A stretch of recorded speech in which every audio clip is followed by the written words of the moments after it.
Yeah, so everyone, welcome to another edition of, I guess, the Stupid Questions podcast and the rebranding this. This is the RTS Stupid now? Questions podcast. Okay, welcome to the Stupid Questions podcast. Today on the pod, we're going to be having myself and Nicholas Chase, my coach for the last 9 months now. He came down to visit straight from Michigan to here in La Follette, Tennessee, on his way down to, what race are we doing this weekend? Ironman Chattanooga. Ironman Chattanooga. How you feeling? I'm feeling great. Yeah?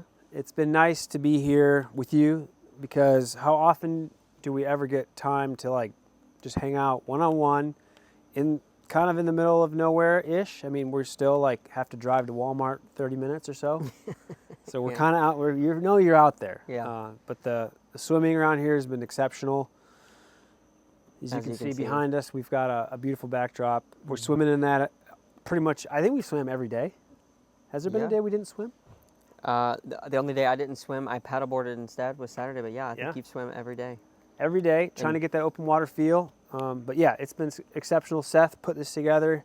He invited me out. He invited more than me out, but no one else came. No one else came. No one else cared. They cared. They were just too busy. Too busy. Yeah, for sure. No, yeah, it's been good. The Follette, Tennessee, it is definitely a small town feel, but I don't know if you can hear, but we have some arborists going in the background, chopping trees, moving some equipment. So if you hear that.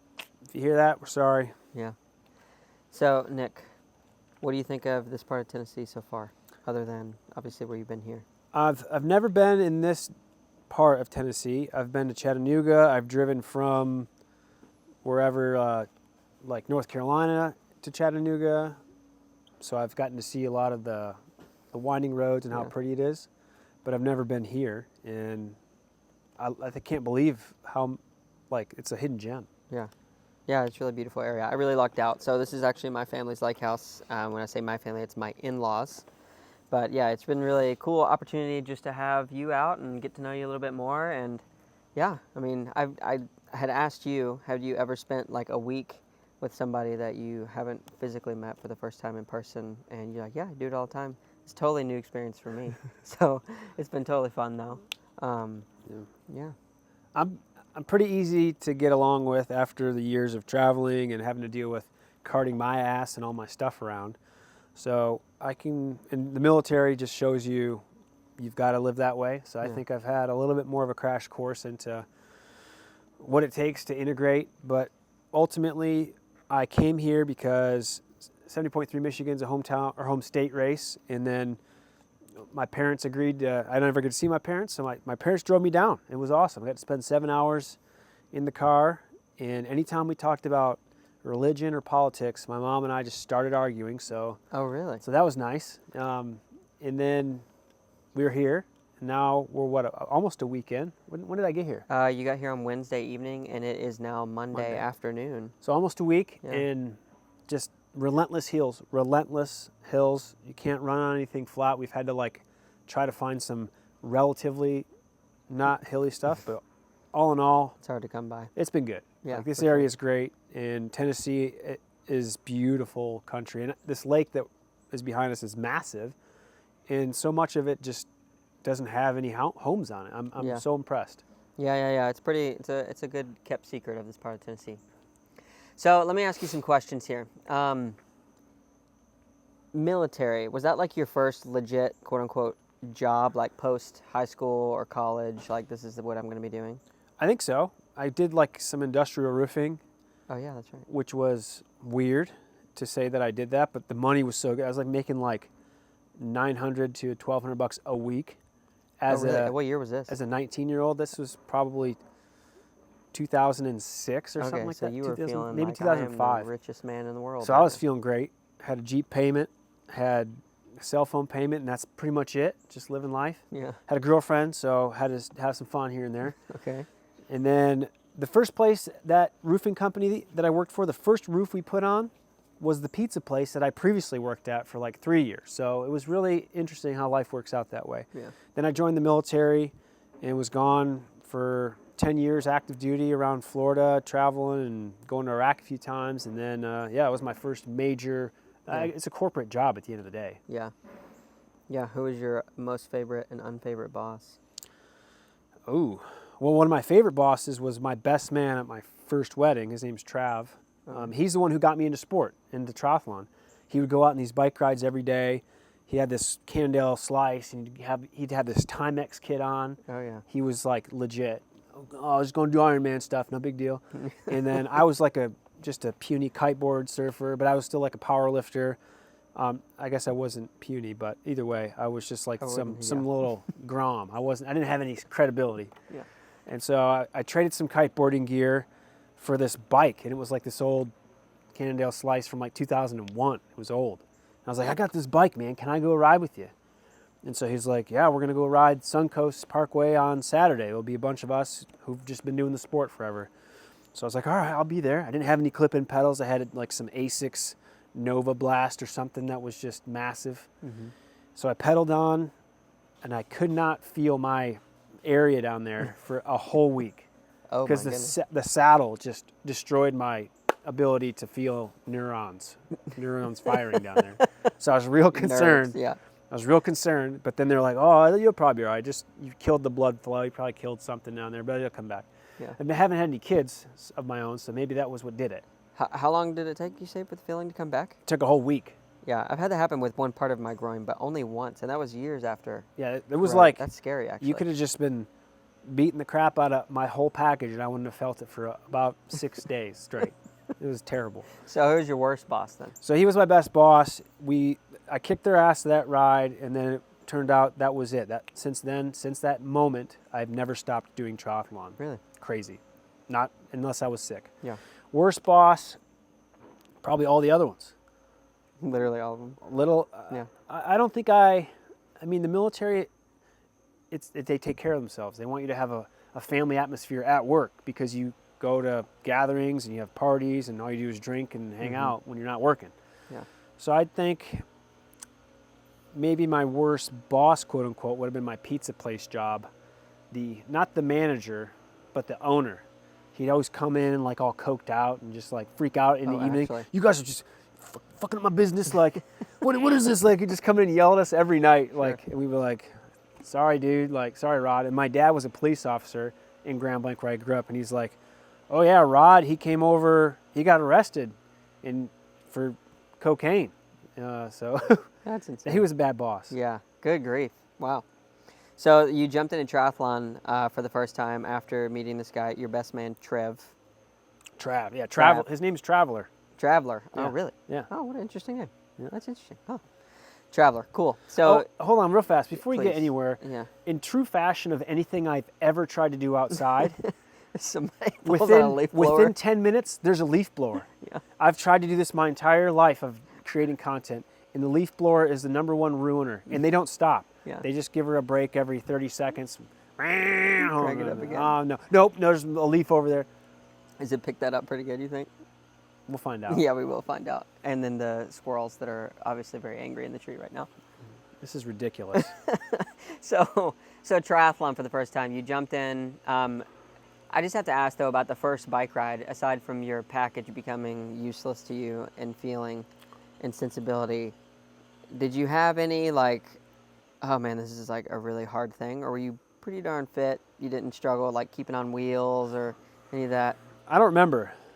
I remember being out there and, like, all right, I can keep up or I can go hard. And then I got passed maybe by one person at the end. Yeah. And I think I had been kiteboarding and I'd have to drive and get set up. And it was because I was living in Fort Walton Beach area where I could kiteboard every day out any direction for any wind within like I lived on the beach. Yeah. And so then I moved to Tampa and I had to drive like 15, 20 minutes, pack my gear. So it wasn't as accessible. And I found something that I could do all the time, every day on my schedule, check that box, get the endorphin rush.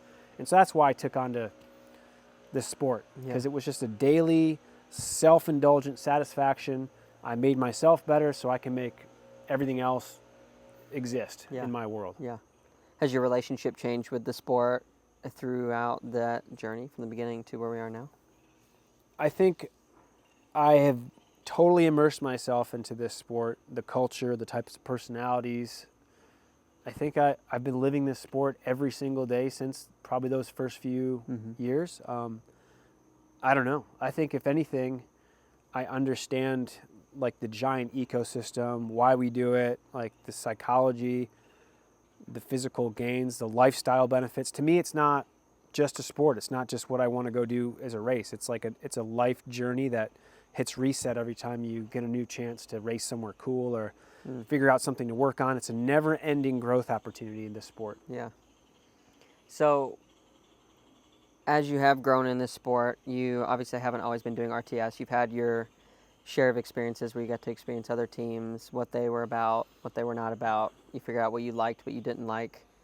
Tell me, or tell us, I guess, about the journey of all these experiences and then how that had led to the eventual creation of RTS and how that's guided that vision. Yeah, that was, I guess, bred out of necessity. Those squirrels, Dude, I'm telling you, they were fine earlier. I'm telling you, dude, you can record outside. It's You like, go outside to try to do some business, and you can't have any silence. So I was on the PVAG racing team, PEWAG. They had like Marina van Honacker, Firesal Sultan, some other bigger names in the past, but they were an Austrian team, and the manager of that team was coming to St. Petersburg, Florida every winter, and I would always be like, this team seems awesome. Like there's support, there's funding, it's a community, you guys take care of each other. Also, I want to come to Austria. And so I was just begging him. And so eventually I was racing professionally and I was like, I'm going to go to Austria, immerse myself with this team, see what it's all about, and show them that I mean business. I want to be part of this team. I want to help it grow. I want to be the first American athlete. And so I went there. I loved it. I raced Ironman Austria. I wore the race kit. And then they offered me a position that following year, which was so nice. Funding, bikes, swims, like the like a full ride scholarship. It was nice at such a early part of my career. But I had shown a lot of growth and I was doing well. And so after 1 year, I signed again for another year. And then I kind of like realized it's not as great as I thought it was. Like it really was in terms of the team management side of thing. For the athletes, but for the management side of it, it was just really weird.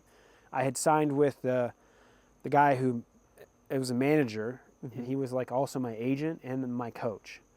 And so there was a lot of things going on, and I wouldn't get good communication. He was very like, just hard to communicate with. Might have been, I don't know, barriers of communication through Austria to U.S. dialect or something. I mean, he spoke English well enough, but either way, I realized a lot of holes, and that's the biggest thing I've noticed in the whole industry is there's a lot of holes either in representation, people not doing their job adequately, and I just always felt like if I was going to run a team, I could probably do it better than this. If I was going to be a coach, I could do it better than this. And so I think naturally over time, I didn't have a vendetta, I didn't have a purpose to do it, but I just fell into these roles. I was coaching master swimming for a couple of years. I was really proficient at helping people there. Then I started coaching for triathlon as a whole. Then, got all kinds of certifications. My degree and all my stuff was backing up the mental welfare side of things. The degree was post. It was military? Like I was always working on it. It took me like 8 years because I was deployed and I had to change colleges like 3 times because of traveling, and then finished all online stuff. Yeah. It's not easy to finish a degree when you're in the Air Force. So anyone who does it, hats off. Yeah. So after all that was going on, I was like, COVID. We have no connectivity. We don't get to see our buddies anymore. Me, Jackson, and Garrick started the podcast. Then I was like, I know a lot of connections. I know we can get bigger contracts. I know we can represent this sport better. Let's build something. And I think since that happened, I've just been so focused on trying to build this new type of community that the sport, I think, could thrive with. Yeah, for sure.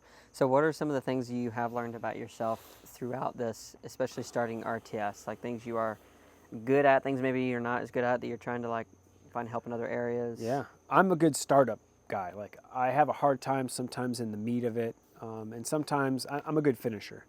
So I really love the startup process of building relationships, generating new opportunities. I love the chase of new partnerships and giving them what they need and building this organization to provide them something they need. I love that part. But then, I want to hand off the maintenance of it on the budgeting, all the, so that's what we're doing now is like we've got people to help with an RTS to make sure that we're fulfilling everything, and I can just keep trying to flourish in these new relationships. So that's what I'm good at. What I'm bad at is probably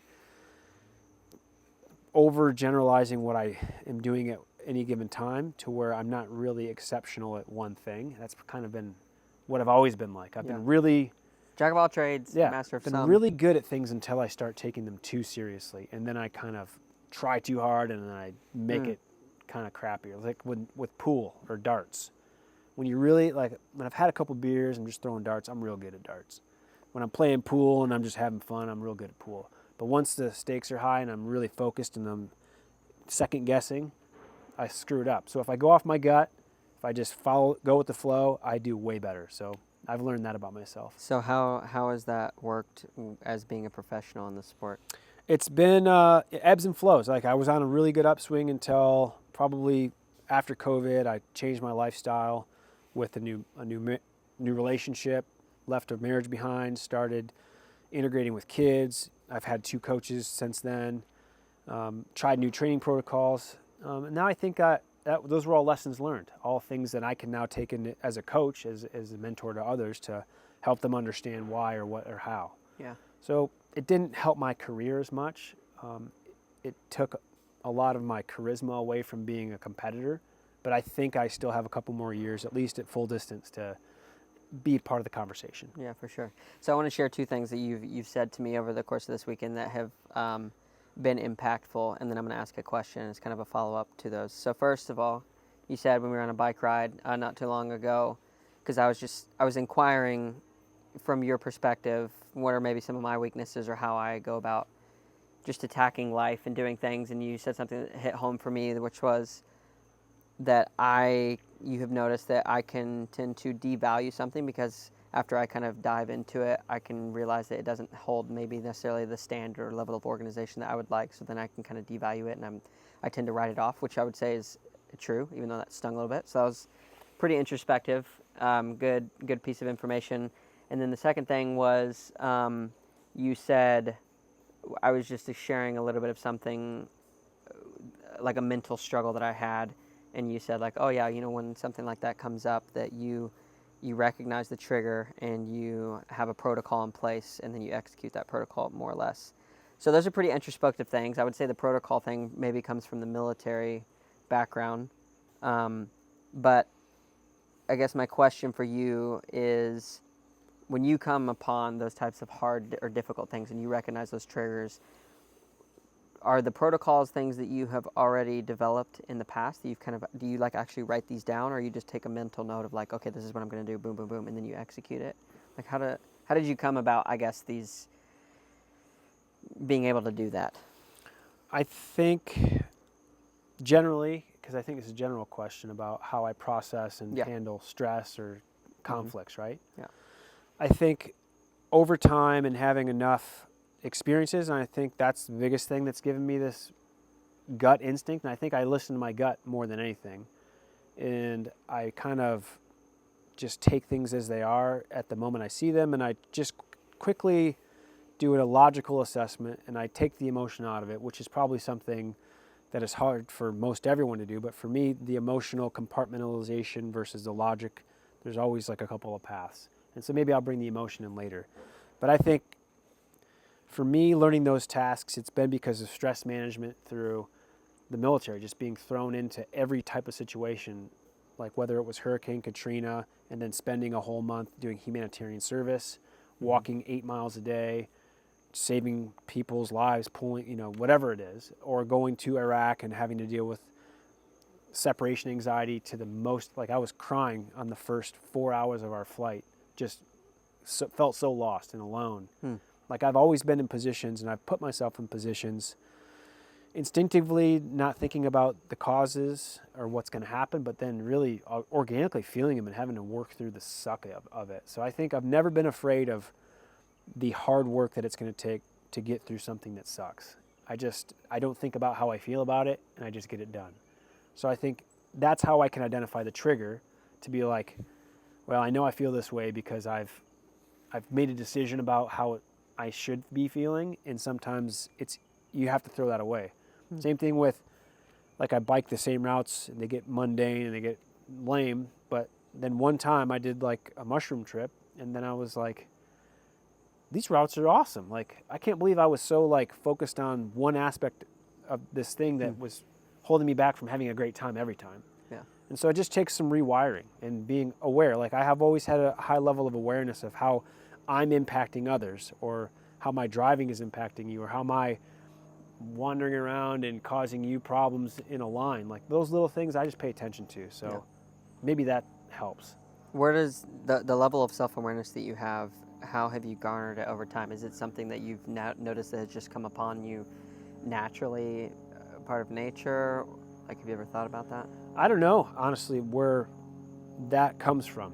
It might be because I think maybe from a core thing is I don't ever want to be perceived as something that I'm not, even though that probably happens all the time. But I really try to focus on being authentic and just myself.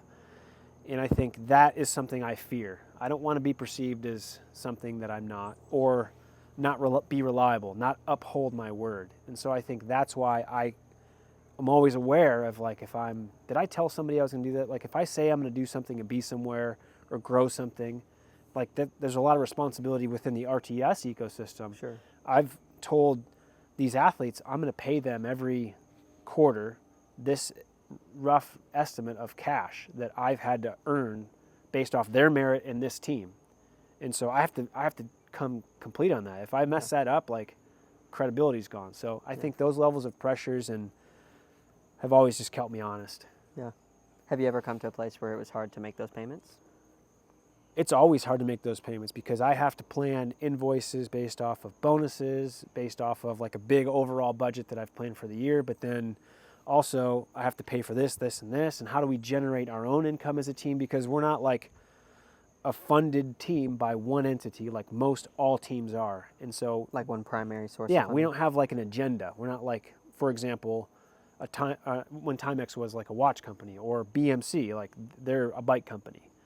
We are a group of pro athletes who are representing the collective community we're creating. And so I think that in itself is hard to generate income off of, but I'm certainly not opposed to figuring out how. Yeah, for sure.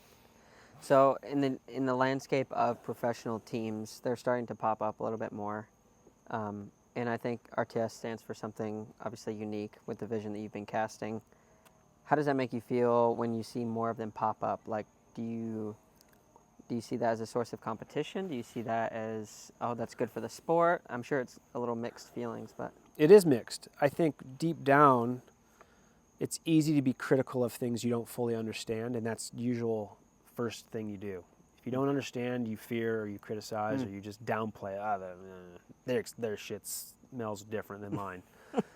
But I think I do get to know the people who are running these teams. I do know a lot of people in the sport, and I think it makes me feel good to know that maybe other people find value in having a team organization that they can stand for something bigger than themselves. And I think at the cause, that's why I want this sport to be so impactful. Yeah. So I love it, as long as they're not trying to take my people or my deals. No, I'm just kidding. I think there's plenty of business and plenty of space for everybody. Yeah. And I really like that there's different personalities being represented amongst these teams.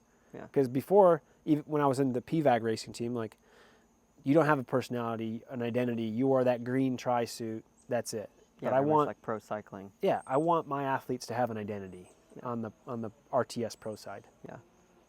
Do you think it could ever be hard to manage once you get, like, if you were to have 30 athletes, would that be? It's hard to manage as is, not because of the people, because of the personalities that you want to make sure are included and felt taken care of.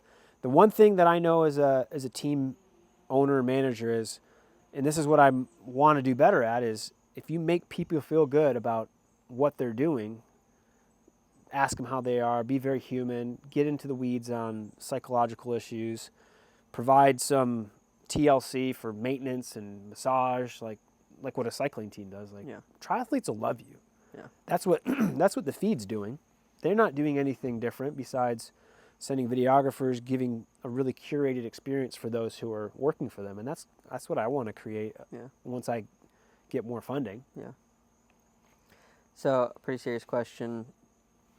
Bring it. Tell me about your tattoo on your arm and all of your tattoos, and what were the inspirations? Oh, yeah, they're not very good stories. But this first one right here is I was 18. I was in Florida with my girlfriend. I had a weird girlfriend experience. I was like, Please tell. I was basically living with my girlfriend, who I think was 16, and I was 17, almost 18. Okay, so almost Living, robbing the like, cradle. yeah, sleeping in the same bed. Parents were over there. Like it. I don't Wait, think I've the parents told. were at the house. Yeah, like I like Okay. lived with them a little bit, and it was so weird looking back. Like I would have never let my kids do this at all. But I was like, oh, I'll meet at my girlfriend's house. Anyways, so her and I went together to West Palm Beach for like a weekend. The weather was awful, and I just was 18. I was like, I feel like I need to get a tattoo. I've always wanted to get one on the inner arm because you can't really see it, and once you do see it, you're like, oh, that guy's a little edgy. So I did that one, and then this one I drew when I was in high school. It's just a dragon, and I don't. Oh, you drew it. Yeah, and it wasn't. I mean, it was based off of something I'd seen, so I just kind of replicated it. And so I was like, let's get that on the other arm. Not The sun and the dragon. Was it just like, oh, these look cool? Yeah, they have no meaning. Yeah, we should cut and come up with like a really deep philosophical meaning. No, I say this. My friends call me Dragon. Yeah. But Those are your only two tattoos I have an Air Force tattoo right here, Okay. just because I was proud to be in the Air Force. going into the Air Force, so I got it before I made it through basic training. Really? Yeah, I did. That's hilarious. You It's- showed up and did your Oh, superior they officers, ripped on me. Yeah, They're I like, was gonna oh, say, like, oh, what are you, maggot? you think you're gonna make it already? Oh, this guy's already in the Air Force. Oh man, it was so bad. Yeah, that's. I don't know hilarious. And why. You couldn't have put it on a more. Yeah, Like, recognizable in-your-face spot. place. But the only time anyone saw it was when we all had to take showers, which wasn't too. There were other things distracting. Yeah, there was. Yeah. You're just trying to keep your eyes up because you're like everyone's butt naked. And my drilling sergeant came in, or our TI came in, with like a waterproof thing on his cap. Walks in there butt naked with his caps. Like, what are you boys doing here? You better get on it. You know they had a good time. I've Yeah. heard some stories from. Yeah. I would have been doing the same things as a TI. Yeah. That just totally distracted my thinking. I forgot I was going to ask. Thought a about second some naked question. boys in the shower? Yeah, exactly. Oh man, what was it? I can't even remember now. Well, we were talking about military. We're talking about Getting tatted. meanings in my tattoos. Yeah. Yeah, so there's nothing. The only meaning, the tattoo that I want to get next still doesn't have any meaning, like deep down, not like a birthday or something, but I've always wanted to get like a cool lightning bolt up on On your my quad? thigh, like Okay. almost upper IT band, just so when I'm running and my split shorts just kind of like flow, you can see the lightning bolt. It's all so other people see it and like, oh, here comes They're like, oh lightning man, that leg. guy's the guy with the lightning bolt on the thigh you can barely see. You could probably brand that. I've always wanted that. I think one of our other coaches, Cheyenne McGregor's, she's going to get a lightning bolt too. I was like, because she had like a shirt on. I was like, I always wanted that tattooed. She's like, I was thinking about getting a lightning bolt Oh, tattoo. that's I so was funny. like, It could be a RTS initiation. ooh yeah, everyone's got to get a tattoo of A a lightning bolt on bolt. the upper thigh. Yeah. That's why with the fist bump logo on the back of this shirt, we've got some lightning coming up Yeah. top. That's so funny. So earlier you were talking about your mom, 7-hour drive, Yeah, and you guys would butt heads over politics and religion. yeah. Tell me politics. What is your take on the political climate, and then what were you and your mom going at it about? Well, my mom and I have never been very good to hang out with for more than like a day or two, just because. That's why I decided to hang out with you for a week. No, yeah. I mean, you're fine. My mom, we just clash our personalities. The second that I criticize anything, she just blows up like I just beat her. So if you have an opinion different than hers, there's no discussion. There's no like, hey, That's how it is. I'm the parent. it's just like, you're so mean. Like, it's just tough to have a conversation with my mom about anything doesn't fervently believe in. She's like, in my opinion, she's the problem with our political system because she blames Democrats for the same things that the opposition is blaming her. And they're both so blame heavy and pointing and they're ruining this. Like, that's why it's so bad. Yeah.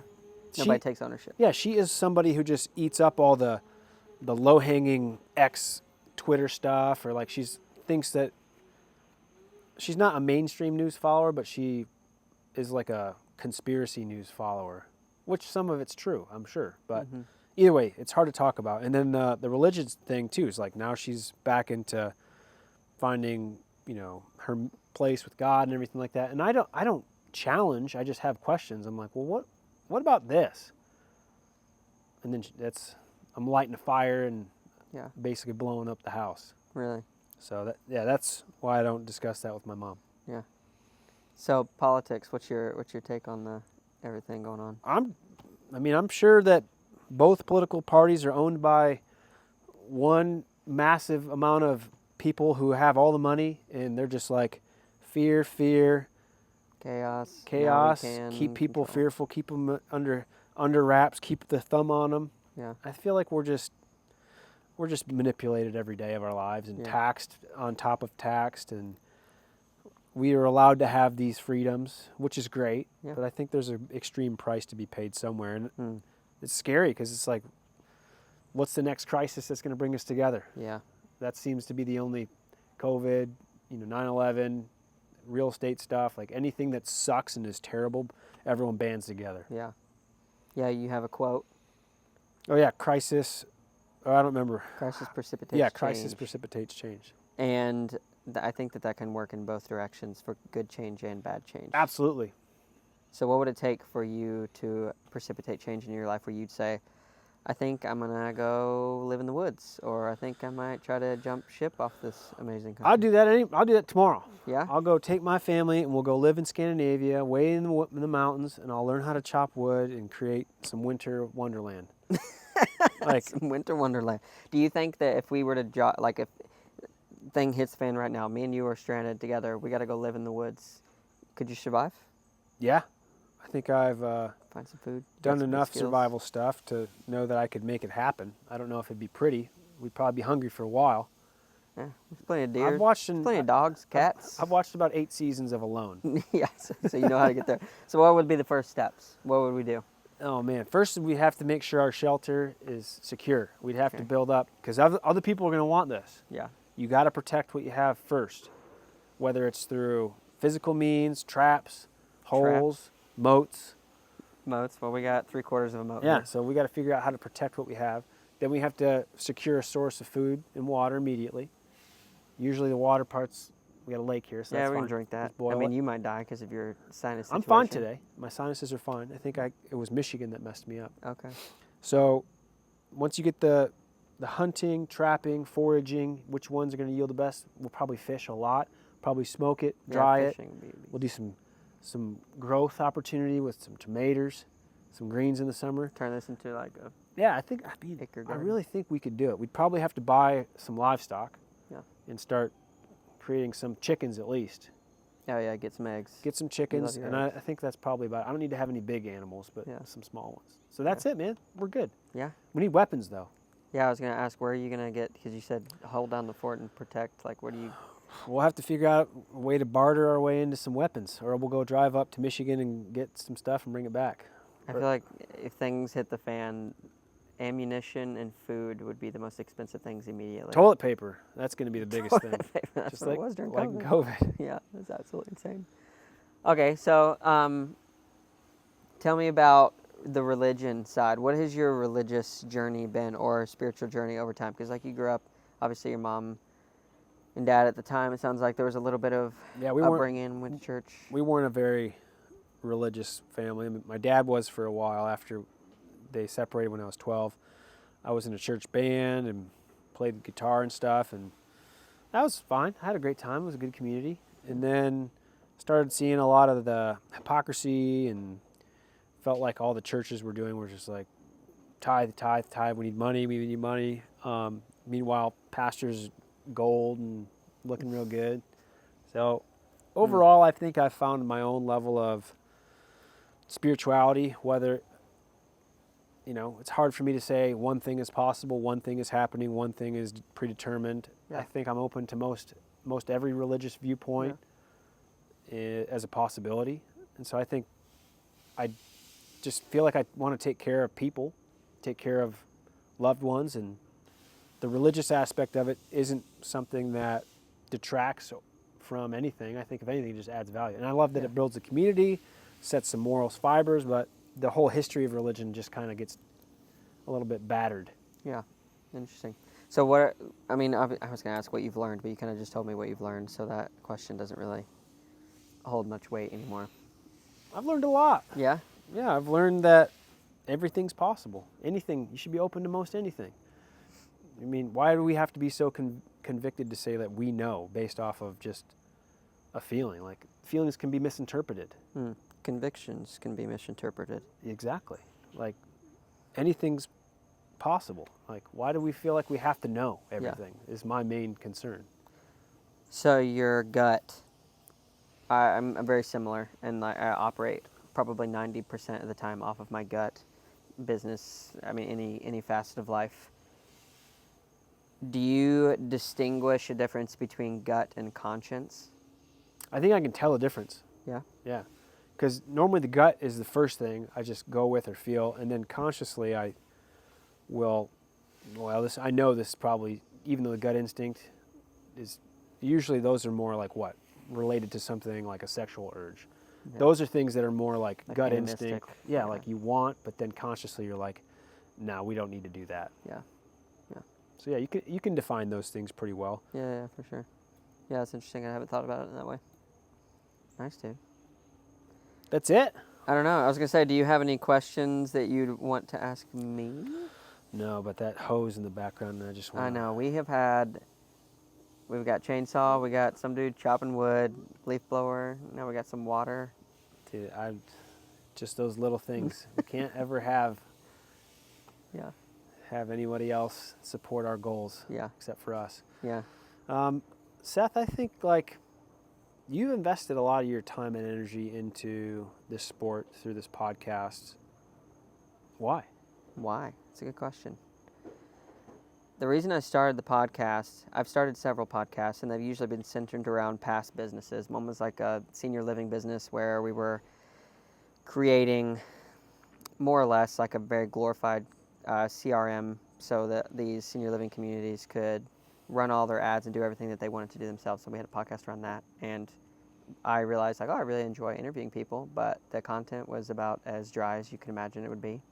Before that, I had one centered around making the hammock company. So I had a company called Sway. We made insulated hammocks, and it was actually a pretty good podcast, but I just wasn't invested into it time-wise. I had a girl who's actually my cousin on my wife's side, in-law, I guess, and she came up with like really good content to talk about, like the history of hammocks and history of fibers, like different types of nylon and stuff like that, where it all came from. So that was really good, but I just really wasn't in it. I think we probably recorded 20 or 30 episodes, and yeah, I think it's like less than 1% make it past, I think, 10. So we did that. But yeah, I got involved in the sport at the time when that Sway company was going bust because of COVID. And I was looking for something else to attach my identity to. And at that point in my life, I hadn't really learned the lesson that what I do doesn't define who I am, or what I'm doing doesn't define who I am. It's more important to figure out, what I figured out was that with what I do, they are reflections of a person of who I am in that moment in time. So as I kind of cut the Sway thing and was trying to figure out what can I do next, I realized that triathlon was something that I wanted to get involved in because I could control it from head to toe. In terms of my own physical ability, in terms of how I was mentally, I only had me to kind of blame or praise for. And so as I started getting into the triathlon, I saw like some quick growth, like in a lot of things in my life. Like when I start something new, I'd see a lot of really quick growth. And I was looking for something else to sink my teeth into that was a little bit entrepreneurial. And during the Sway days, when I had that company, I got passed around a lot in the Chattanooga entrepreneurial community to a lot of successful people. People who ran Volkswagen, people who were running Coca-Cola and McKee Foods, and just a lot of other companies. And I met a lot of like high-profiled-ish people in that area. But what I really, at the end of the day, ended up doing, instead of asking them like a bunch of like, how do you do this, I just kind of end up asking them their story and having deep conversations. And more often than not, a lot of those conversations ended up being circling around family, religion, politics, or just like deeper topics of conversation. And so when I got into triathlon, I was like, well, I have a lot of these cool, like interesting people that I know now, and I've gotten into the triathlon sport, and I like making new friends.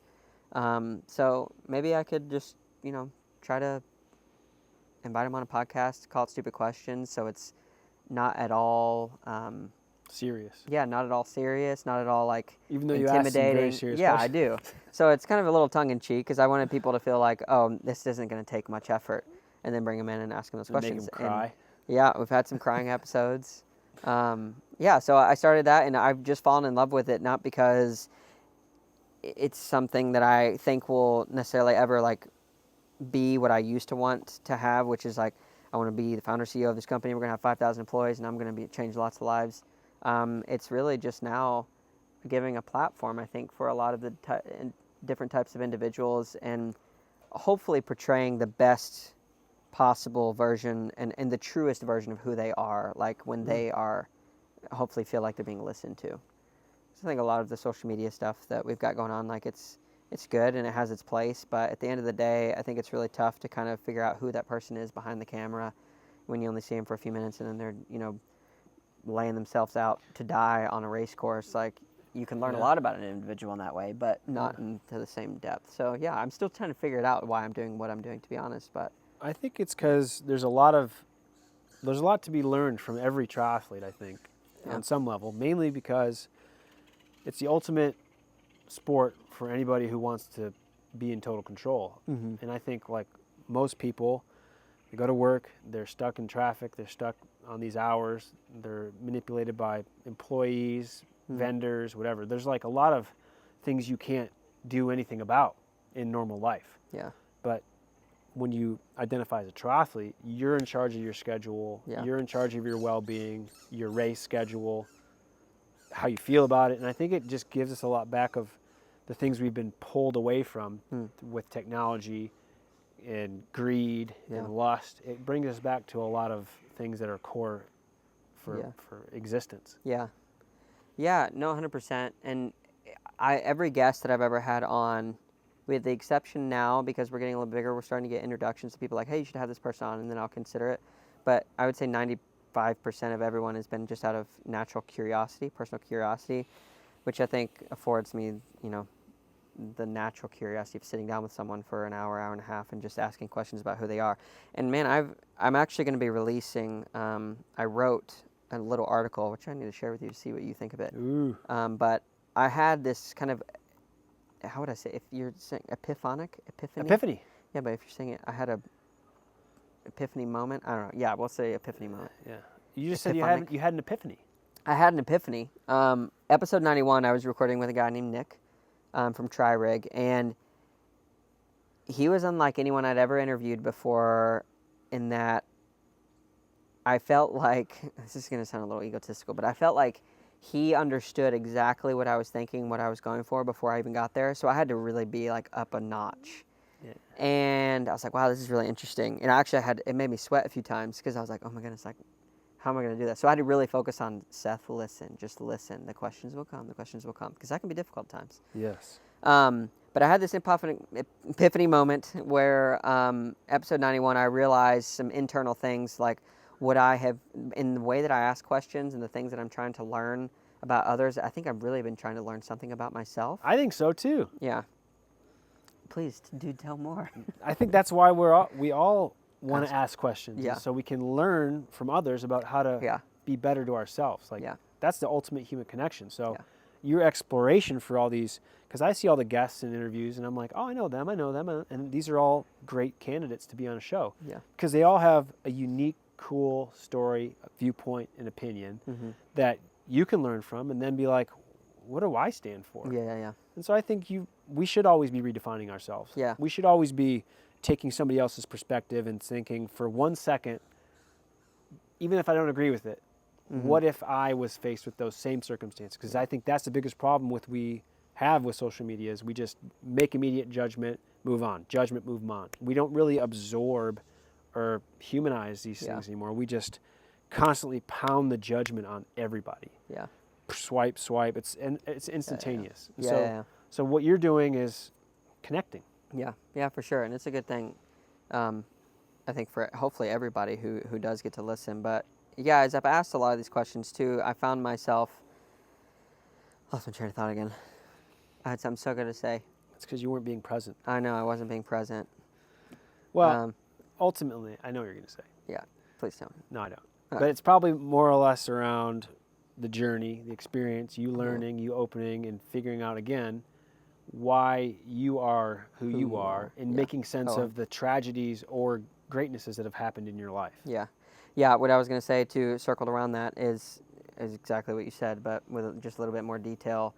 I realized around 17, 18, I went out to Arizona for this pitch competition. So a part of my life for like a year and a half is I was traveling literally all over the world doing these pitch competitions. Went to like Berlin and Germany and won one, and it wasn't super huge, but I did another one in Arizona, I did one in Chattanooga and won, or got second in.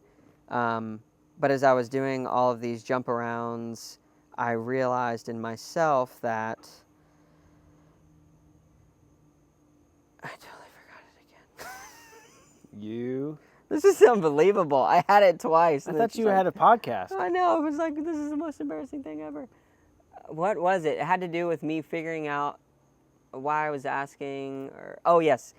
Opinions. So anyone who I had any value in. Yeah.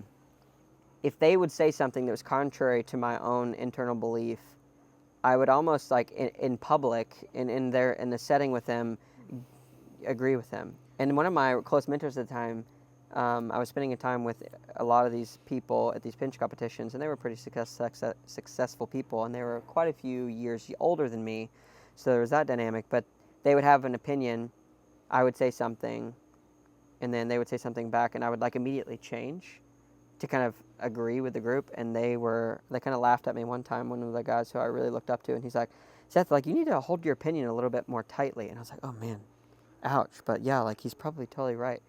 So I realized that I needed to figure out internally, what do I believe? What am I unwilling to give up and change? Yeah. What am I willing to give up and change? And I'm still trying to figure that out, because in a pretty intense, more than most, like religious Christian upbringing with a very distinct and defined set of values and beliefs, like I had to go through figuring out what I believe and why I believe, but I'm still trying to figure out which of those beliefs I'm unwilling to waver on, because it's so interesting. There's so many different values or beliefs or truths that an individual can hold dear, that if you talk to two different people on the same day in two different areas, if they have an argument that sounds just as appealing, your decision to believe or not to believe in whatever it is could change like that. And so, does that make sense? It does. Yeah. So I'm like trying to figure out, like, as I go through life, like, when is that appropriate? So I, as a religious person, I pray a lot for like discernment. Like, I want, like, God, give me discernment to know when or when not to let something go. Because I don't have a problem typically changing my belief or changing my opinion on something. But the other side of that is like I get very intense on, like, I want you to prove it to me. And if it doesn't make, like you said earlier, if it doesn't make sense to me, or if I don't understand it, then I'm quick to move on. Yeah, quick to move on and brush it off. Maybe you should be a pastor. No. Maybe you should be a figure in church who can help others find their purpose and meaning. No. Just as you have. Yeah. You can flourish. No. I have a real problem with not pastors in general, but pastoring, because a lot of the people who listen to pastors or even any leaders, is as soon as that person does something that they don't agree with, like if they've been following them for a while, they'll like immediately wipe away their entire existence and say, oh, I give up this religion because that guy did this bad thing, or I did that's this. That's why I don't want to coach pro athletes. Yeah. Because it's like so cliquey and like, oh, everyone's on there. Oh, one person leaves. Oh, we're all gone. Yeah. It's just so like hot or cold, like fundamentals. Yeah, fundamentals. All right. Yeah, cool. Well, hey, thanks for being on my show. Yeah, thanks for being on my show. We're going to release it, I guess, at both places, right? Is that the plan? Why not? We have to say it now. Yeah. Absolutely. Yeah. Send it out there. So, yeah, if you enjoyed this conversation, like, comment, subscribe, review. Go check out the RTS podcast. Yeah, we'll be on there. And everything that RTS has to offer.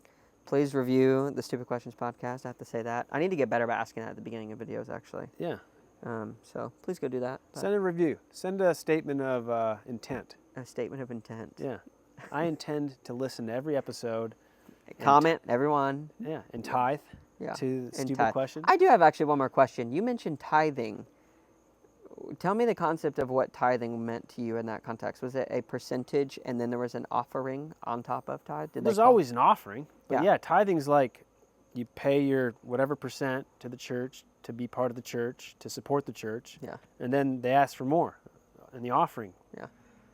Yeah, and they play the nice slow Yeah, and they're music. like, we're trying to build this new wing, and man, we need about 10 grand. We're almost there. Yeah. We're almost there, folks. We need, Fundraising is always interesting. we're passing it around. No obligation, but we're passing it around. and if someone puts $1 in and you don't, it's okay. No one's judging. We're all just But we'll just hold it there a little longer. Anyways. Yeah, cool. All right, awesome. Thanks so much.